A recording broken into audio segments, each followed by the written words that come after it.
იცით რა ქვია დურგალს, რომელიც ხეს ხეხავს და თან 10 თითი აქვს? კი, ლუის ჰამილტონი. დღეს კი ვისაუბრებთ იმაზე, თუ რის გამო მოხდა 7 გზის მსოფლიო ჩემპიონი ჩინეთის გრან-პრიდან.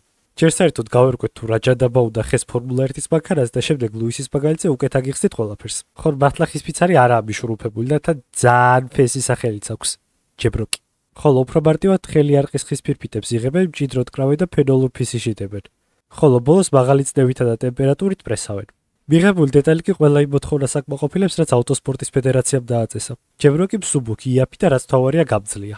ალბათ ყველას დაგვიხატავს სკოლის მეხზე და ამას დიდად არავინ გვიშლიდა, მაგრამ თუ ხის ამოჩიჩქვრას დაიწყებდით, დიდი ამოთამით ასე მარტივად ვერ გამოძრებოდით. ზუსტად ასეა ფორმულა 1-შიც. უხახუნე რამდენიც კი და მაგრამ არ გაწვითო. დიახ, ბოილდის ქვეშ ამოკრული 1 სანტიმეტრიანი სისქის ფიცარი თუ 1 მილიმეტრით შემცირებული აღმოჩნდა, ლუისის გულშემატკივრება ძალიან კარგად იცით რაც მოხდება. დარწმუნებული ვარ 2023 წლის ოსტინის რბოლის შემდეგაც იცით, მაგრამ მაინც. იმის გამო რომ 1994 წელს ბოილდები მიწასთან ძალიან ახლოს იყვნენ, ფიამ სწორედ მაშინ გადაწყვიტა ფიცრის წესის შემოღება. მიზეზი მარტივია. თუ ბოილდი ფიცარს ზედმეტად გაწვეთდა, ვარიანტი ორი იყო. ან პარამეტრები ჰქონდათ საშინლად არეული, ან რაც უფრო ლოგიკურია რეგლამენტზე გვერდისავლად ცდილობდნენ. ხო, რაც შეეხება CW-ს უპირატესობას, არა, დაბალ ხალხს უპირატესობები და უფლებები არ გააჩნიათ. სიმწიფის έντრი რაც უფრო დაბლა, მით უფრო სტაბილურად შედის მანქანა მოსახვევში. ლოგიკური იქნება თუ იკითხავთ რატომ გრძალავს FIA სუპერ-დუპერ დაბალ ბოილდებს. რაზეც შემიხრიდან პასუხი იქნება რომ უსაფრთხოება. ლოგიკურია რომ ასეთ დაბალი ბოილდის მართვა გაცილებით რთულია. ხოლო FIA-მ იმის მაგივრად რომ ბოილდის მინიმალური სიმაღლე ჩაეწერა რეგლამენტში ადგა და ხის ფიცარი ამოაკრა ბოილდებს. ალბათ რბოლის ყურების დროს ერთხელ მაინც შეგიმჩნევიათ დაბერწკლები ბოილდის უკნიდან.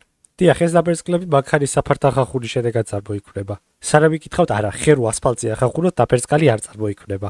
ამის თავარი გაუწვევი მიზეზი სწორედ ეს ტიტანის ბლოკია, რომელიც ოფიციალურად არანაირ არაფერს არ წარმოადგენს, გარდა სილამაზისა. მაგრამ მაინც იყენებენ გუნდები რეგულაციებში ჩასაჯდომად. რადგან პირველ შეხებას ეს პატარა დაბერწკლის წარმოქმნი იღებს, ხოლო მის ზემოთ უკვე ზემოთხსენებული ხის ფიცარია. რომლამდეც უმჯობესია არც ერთი ზედაპირი არ მივიდეს.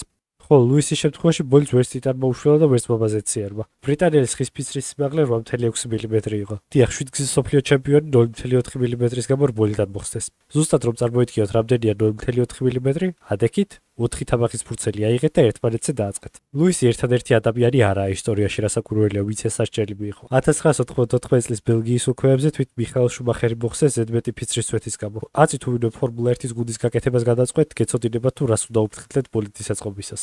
Ciao.